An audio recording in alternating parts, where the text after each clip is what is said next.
So in your first house, you have Pluto transformation. This is quite a powerful planet to be having influences in your first house. Your first house is all to do with the self, your body, your physical vitality, and your outward appearance, how you are coming across to other people, and just in general your personality. And if you've got a mask, how you are appearing to others as well. So now with Pluto appearing in that house, it indicates that you may be having quite a powerful persona at this time, ability to bring about change externally, so to bring about change in others by simply moving amongst others in your interactions with others. Or it could be that you're perceived by by other people as being transformative.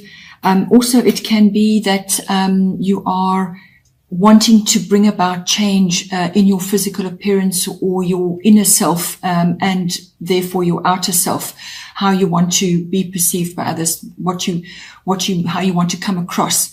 So it's quite a serious sign, and it does cover powerful change, powerful transformative change, which you may be feeling in your body. Possibly you want to change the way you're doing things. If you've got a physical regime that you like to follow, it may be something to do with that. But it's basically, it's also dealing with any hidden issues, because Pluto does tend to bring things up from underneath to the surface. So you may have a niggling issue that you want to, pull out and examine and actually make changes. And it could also just be that you're, the way you are projecting yourself to others, you need to harness the transformative aspects of Pluto. It can also come across as quite ruthless. So just be aware of all of those aspects in how you are moving forward in the world, how you are projecting yourself outward. Then in the second house, you have Black Moon Lilith. And this card is the darkest. It represents the darker side of the feminine. It's also mystery and magnetism and so on. So it could also be covering something that's not clear to you at this time, or that you feel a bit like things are not clear for you in this aspect. Now, the second house covers your income, your money coming in, and your values and property, and land, and the environment on that land. It's all local issues, and it's also possessions, what you own. So you may just be the feminine in this particular guise has a strong belief that she's right, and she's going to be moving forward in that way. And it's a time to be standing strong, but it could also be a little bit rebellious and exhibit the darker sides of the feminine. So a bit of envy and a bit of sort of vengeful tactics. So just be careful that you don't, you're so focused on what you want that you are not stepping on others or undoing the work and the good foundations that you've already laid. So or it could just be that people are activating that in you, and you're starting to feel a bit slighted, or feel like you've been overlooked in some way. Or it could just be that your income and your finances coming in, your money that's coming in on a monthly basis, or however that it comes in, is just things look a little bit difficult and a little bit shrouded at the moment, like you can't quite see. But whatever's going to come out is going to come out. So you can expect things to be coming clearer.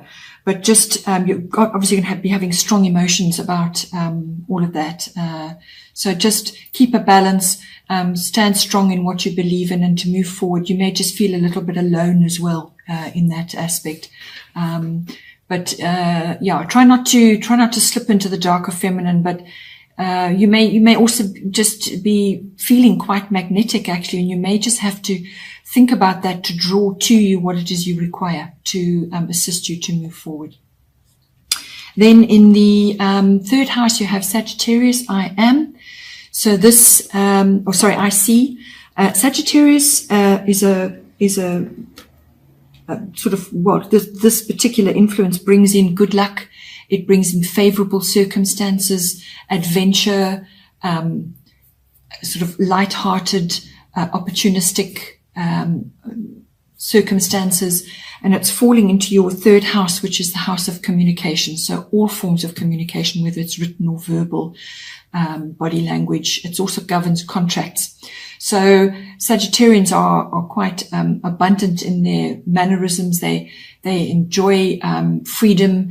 They can be very restless, and they like to go out. They like to socialize, but they also have deep interests in philosophy and religion, and so all these aspects might be coming in for you. The other side of it is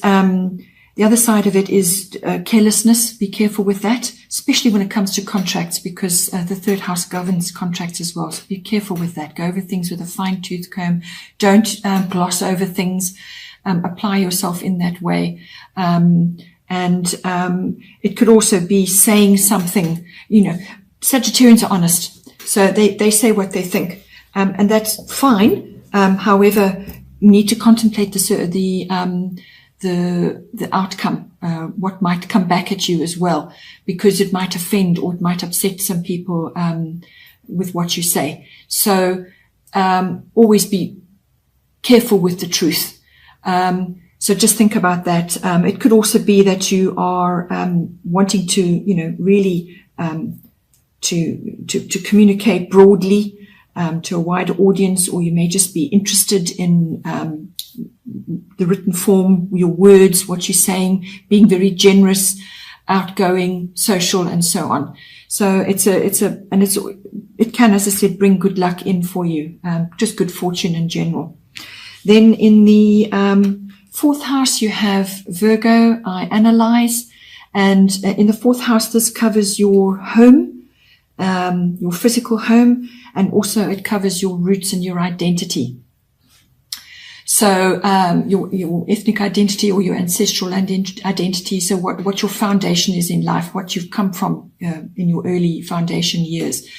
So if it's to do with your home, then Virgo is all about detail. It's all about clearing out clutter and organizing your home. So that's, I feel, what the most important aspect for this coming in now. So have a good look at your home. Give it a thorough clean and get rid of all the clutter and things that are broken or not working anymore or just don't serve any purpose. Get rid of it all. Declutter, re-energize your home, give it a thorough clean, clear everything out, rearrange your space to bring in the order and organization, because that is the Virgo forte. And be analytical about what is in your home and what is actually serving you. Anything broken or just not functioning anymore, just get rid of it. Pass it on, recycle, or just sell it on or donate. So you need to declutter and free up your space and organize your home environment, especially if you work from home. That's really important. If you work in clutter, then you're going to be projecting that outwards, and you don't want that at this time. It also means that you may just be having a good look at your foundations, what your ethnic identity, and just observing, sifting through details, understanding things. Mercury is ruled by, Virgo is ruled by Mercury, so it's an analytical sign. It's all about sifting through the details, the positives and the negatives, and taking things from there. And it could also be unnecessary worry. So just bear all that in mind in your in those areas of your life. Then in the fifth house, we have Libra, I balance. Libra is a ruler of relationships. It's a ruler of love and romance and all of those aspects. Coming into your fifth house, this is the house of love affairs. It's also the house of creativity and children, and having fun and recreation of all kinds. So you want to be bringing in balance into your love affair, if you're in that, or if you've just perhaps met somebody, or you could be drawing a Libra to you, and somebody of Libran qualities, which is great because it's another air sign. And or you could be falling in love, and it would just be the initial stages of the love affair. So make sure you bring in the romance, you bring in the compromise for that relationship, keep things balanced and harmonious, enjoy going out, enjoy beautiful things, enjoy interacting with others. Yeah, it's just finding harmony and balance in all that you do. And if it's to do with children, you know, if you've got children, again, it's your the way you communicate with them, the way you bring harmony and balance into your relationship. They may be approaching the arts in some way. They may be embarking on artistic studies of some kind, because Libra is ruled by Venus. So they could be having, you know, met a person that they enjoy being with, and start of a love affair. So it's experiencing that either through your children, or you bringing it into your relationship with them. And you know, it's bringing negotiation in if there's issues to be balanced, negotiation, harmony, working towards a solution. And it could also be, you may have to make a decision of some kind in one of those areas. So that's your creativity, or your home, or your children, issues around that, and recreational activities. If it's to do with having fun and recreation, well, then it's just going out and enjoying, making the most of your outings, and do things that you love, do things you enjoy, combine with others. It could be things with a partner or just with another, enjoying social activities, and anything of beauty, anything like art galleries, anything that it brings is perceived as beautiful to you, you're going to enjoy. And if it's creative and you're wanting to bring these creative elements into your projects, whatever you're doing, it's a lovely aspect to be having, because then you can harness the creative side of Libra. It could also be covering things like any kind of beauty products, or any kind of beauty therapy, hairdressing, anything like that, fashion. All of these aspects come into this house. Then in the 6th house, you have Cancer, I feel.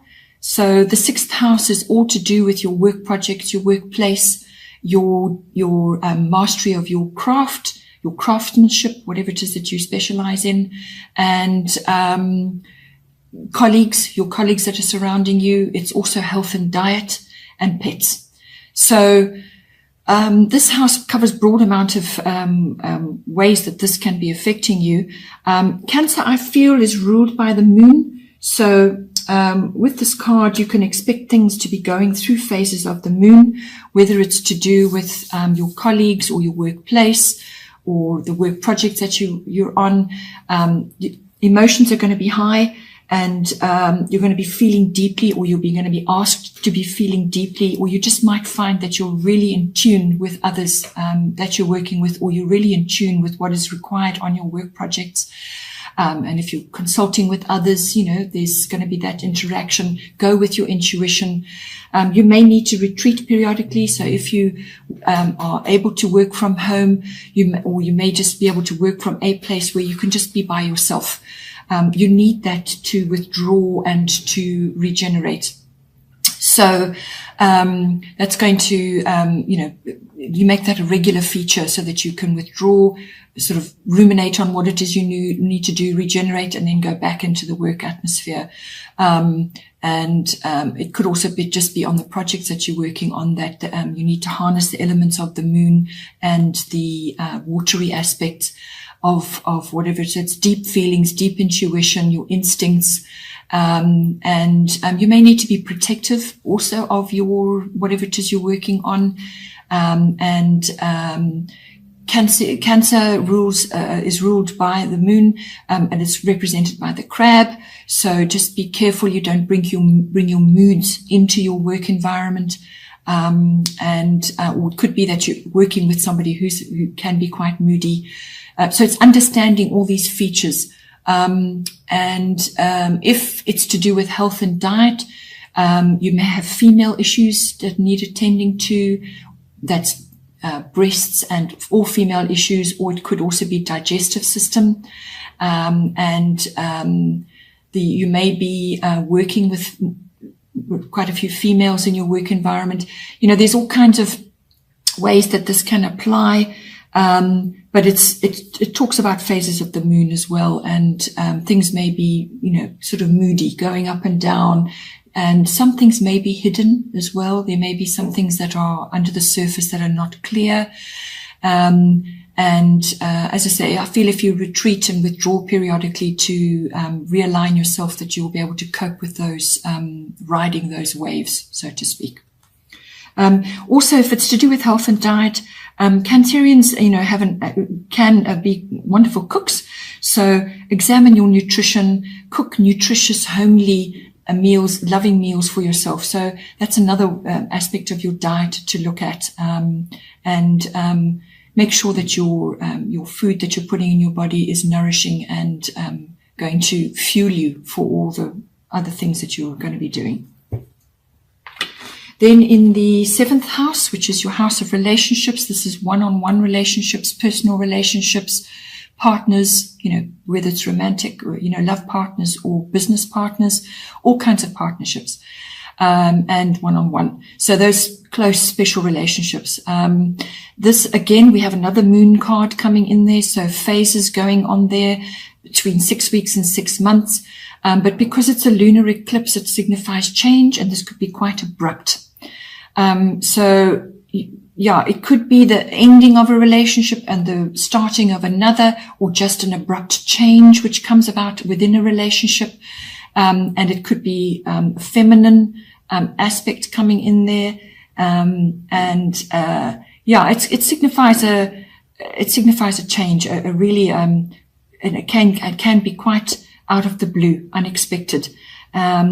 Or it could just be that there's a deepening of the relationship in, if it's a love partner, the deepening of that, and exploring those depths, going through phases, and it might just feel a little bit clouded and a little bit uncertain, but certainly with any committed relationship, everybody goes through that, and you're going to have to be sort of tapping into your intuition and your instincts on that. But generally there is change of some sort going on there, whether it's a restructuring, but it's going to happen quick, or it could be the ending and the beginning, or it could be that someone suddenly arrives in your life who embodies these sort of moon traits or these lunar qualities. So this covers all of that. Then we have in your 8th house, you have Mercury, which is ruled by, it's all to do with the mind. This is coming up in your 8th house, which is all to do with sex, death, rebirth, symbolic death and rebirth. It's power, it's money, it's big finance. So this is insurances, inheritances, taxes, banking, accounting, investments, and all of those aspects. It's also shared resources between partners and between business partners as well. And it can cover other people's money as well. So if you are managing other people's money, or in your position where you are doing that, you're going to have to apply your analytical abilities. So that's the mind, the full faculties there to whatever it is that's going on, to reorganize, to learn, to change, to adapt, to apply technology even, if it's a business or if you're dealing with money, with other people's money. And if it's to do with your deeper relationship between partners, then it's applying. You're going to have to think. You're going to have to think things through. You're going to have to work out how to balance the resources between you, because in a deeper committed relationship, you're merging resources. So it's all about that. It's applying your mind, and you may just have to bring in a bit of tech of some sort or electronics to assist you, whether it's bringing out, just making a spreadsheet of your finances, whatever. There's various ways that this can apply, but it's all about communication. It's all about your words, what you say and how you say it. It could also be quick decisions, having to make quick, rapid decisions, thinking on your feet. There could also be a little bit of trickery going on there. So just be careful when it comes to, especially with other people's money or circumstances where there's large amounts at stake. There could be a little bit of uncertainty or something going on that you're not 100% aware of. Not deceit especially, but just something that's not 100%. So be aware of that and be sharp to what that might come up for you.